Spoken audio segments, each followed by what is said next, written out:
Every war in God of War explained. Primordial clash. Before the age of the gods and before the rise of the Titans, there was only the chaos. But in the God of War universe, chaos wasn't a void, it was a battlefield. The first war in history was fought by the Primordials. These were not deities in the traditional sense, they were the fundamental forces of existence, like Uranus, the primordial concept of sky, Ceto, the primordial concept of oceans, and even Gaia being the primordial concept of the earth. They fought for eons, driven by a primal rage we can barely comprehend.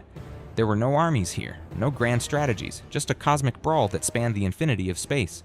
The lore tells us that the world as we know it wasn't designed, it was collateral damage. Every punch thrown between these titans of the void birthed a star. Every drop of their spilled blood formed the vast oceans. The very ground we walk on in the games is nothing more than the scarred, cooling remains of a war that existed before time itself. But as the Primordials grew weary or fell into the shadows of history, they left behind a legacy of violence, a legacy that would be inherited by their children, the Titans. The Titanomachy.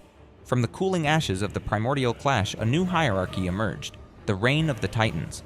Under the rule of Kronos, the universe knew a brutal kind of order, but it was an order built on the trembling foundation of paranoia.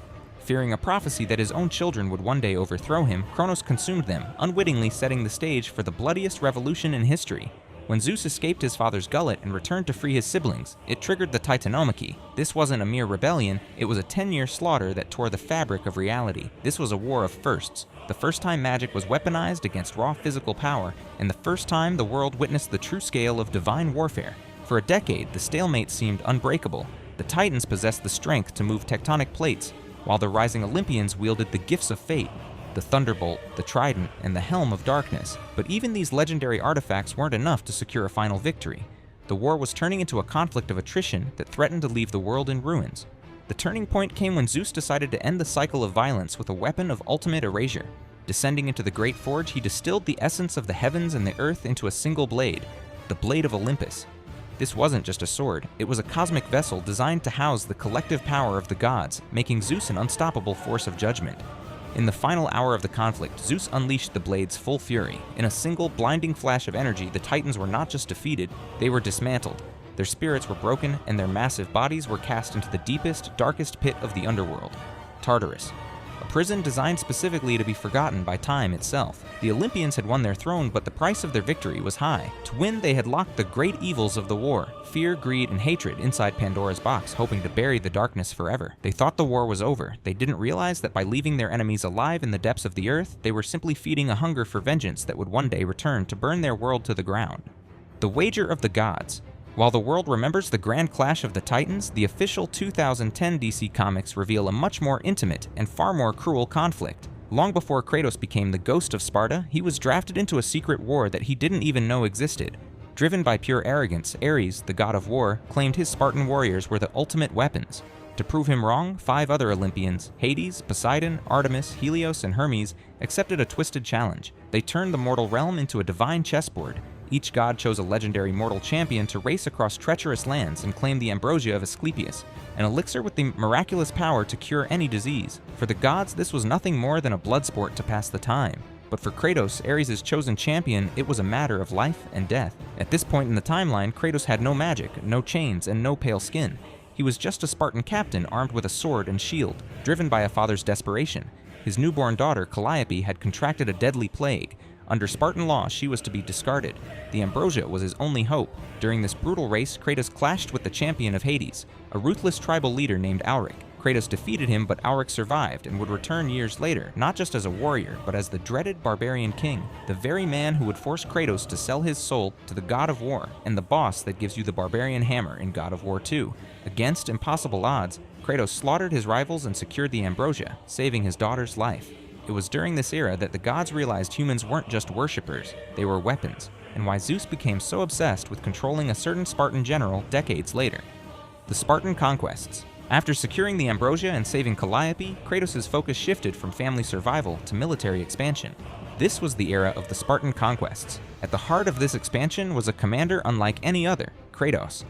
As the youngest general in Spartan history, he didn't just fight for territory, he fought for glory. Under his command, the Spartan army became a tide of bronze and blood that swept across the peninsula, toppling kings and razing cities in a relentless pursuit of total dominance. But Kratos' ambition was a double-edged sword. As his victories grew, so did his ego, eventually leading him to a conflict he couldn't win, the battle against the barbarian hordes. Led by the ruthless King Alric, the barbarians didn't just match the Spartans, they overwhelmed them. This was the turning point that redefined the game timeline. On the verge of death, with Alric's hammer raised above his head, Kratos offered his soul to the god of war. This wasn't just a military alliance, it was a surrender of humanity. Ares descended, decimated the barbarian army in seconds, and bound the blades of chaos to Kratos' flesh. Kratos became Ares' personal weapon, a ghost that left nothing but ash in his wake. From the sacking of mysterious temples to the systematic destruction of any village that resisted, Kratos wasn't just a general anymore. He was the harbinger of a new kind of war, one that would eventually target the gods themselves. The Persian invasion. After selling his soul, Kratos spent a decade as the errand boy of the heavens. The most famous of these missions took place during the Persian invasion. As the Persian Empire launched a massive assault on the city of Attica, the gods didn't send an army to defend it, they sent a single man. His wasn't a war of deep strategy, it was a demonstration of raw, overwhelming power. Kratos single-handedly breached the Persian lines, slaughtered their legendary basilisk, and executed their king in his own throne room. While this conflict was a total victory for Olympus, it was a psychological defeat for Kratos. In the lore, this war is significant because it highlights the growing friction between the Spartan and his masters. He was winning their wars, saving their cities, and slaughtering their enemies, yet his nightmares remained. The Persian invasion proved that Kratos was the ultimate attack dog. He was a mortal capable of ending international conflicts in a single afternoon, but he was also realizing a bitter truth. To the gods, he was nothing more than a tool, one that was starting to rust from the inside out. The Siege of Olympus. Everything in history, the cosmic clashes of the Primordials, the banishment of the Titans, and Kratos' own rise to power led to this single devastating moment, the Siege of Olympus. This wasn't just a war, it was the systematic dismantling of reality itself. Armed with the power of the Sisters of Fate, Kratos did the impossible. He reached back into time to pull the Titans into the present. For the first time, the gods were not looking down at a rebellion.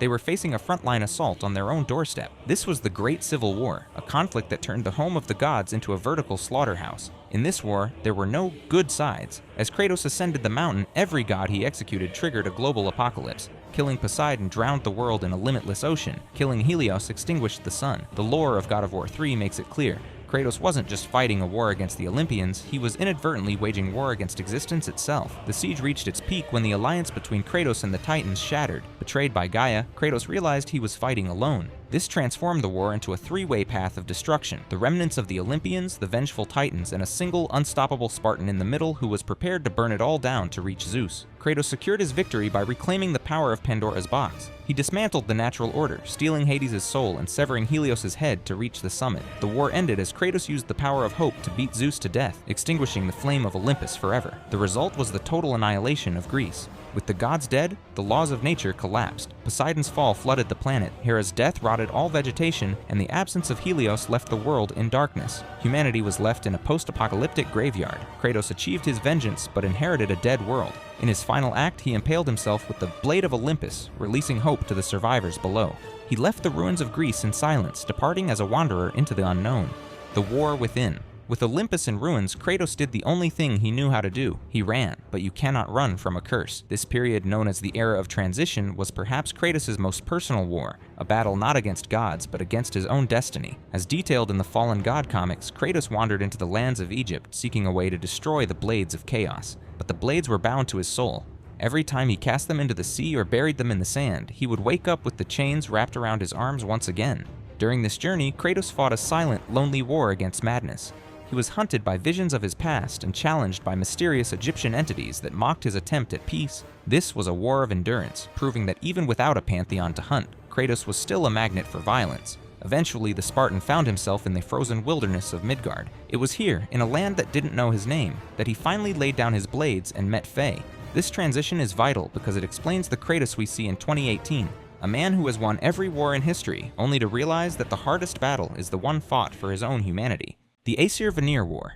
Long before Kratos arrived, Midgard was torn apart by the Aesir-Vanir War. This conflict began when Odin's obsession with control met the wild, unpredictable magic of the Vanir gods. It was a clash of brute force against primordial sorcery. The war lasted for centuries, resulting in a bloody stalemate. Neither side could secure a total victory. To prevent the complete destruction of the realms, the two factions brokered a fragile peace through a political marriage. Freya, the leader of the Vanir, agreed to marry Odin. The peace was a lie. Odin used the marriage to spy on the Vanir and steal their most secretive magic. When Freya discovered his betrayal, Odin stripped her of her warrior spirit and exiled her to Midgard. This broken pact left the Vanir broken and Odin in absolute control of the North.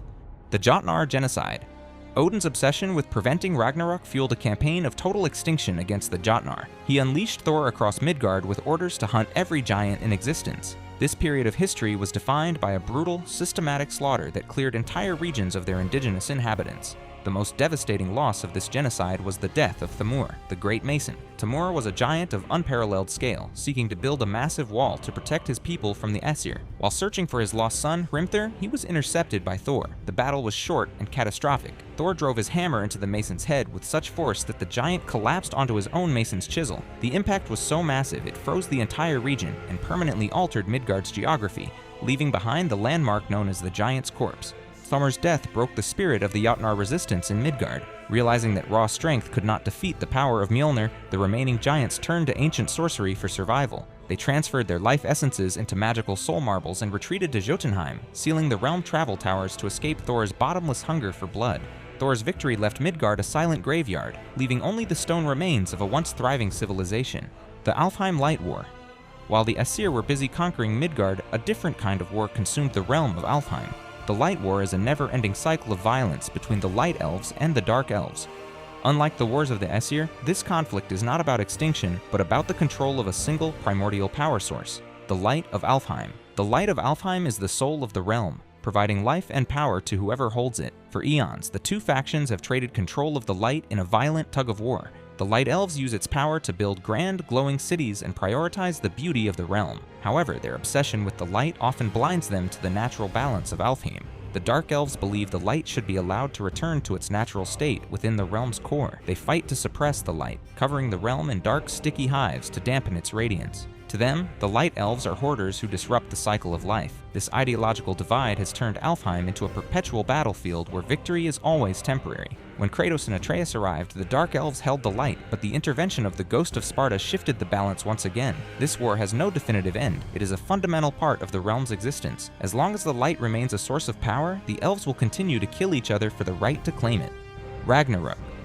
The prophecy of Ragnarok was the ultimate war that Odin spent lifetimes trying to rewrite or prevent. It began not with a single strike, but with Fimbulwinter, 3 years of unnatural cold that drained the magic of the realms and pushed the survivors to the brink of madness. When the horn finally sounded, the conflict became the largest military mobilization in the history of the Yggdrasil. The war was fought on multiple fronts. While the united forces of the realms breached Asgard's walls using the flaw Hrimthur had hidden centuries prior, the true catalyst was the arrival of Surtur. By merging his fire with the frost of Sinmara, he transformed into a mindless, realm-sized entity of destruction. This primordial monster was the ticking clock of the battlefield, destined to incinerate Asgard to its foundations. At the heart of the city, the war narrowed down to a final confrontation with the Aesir leadership. Thor and Kratos engaged in a duel that shook the 9 realms, while Odin fought to protect the Rift, the source of infinite knowledge he believed would save him. The battle ended when Thor refused to continue the slaughter and was murdered by his own father, stripping Odin of his greatest weapon. The fall of the Aesir was finalized by the combined efforts of Kratos, Atreus, and Freya. They defeated Odin and trapped his soul in a giant's marble, ending his reign of paranoia forever. As the city collapsed under Surtur's blade, the survivors fled through realm tears. Asgard was erased from the map, and the old world died, fulfilling the prophecy but leaving a path for a new era to begin.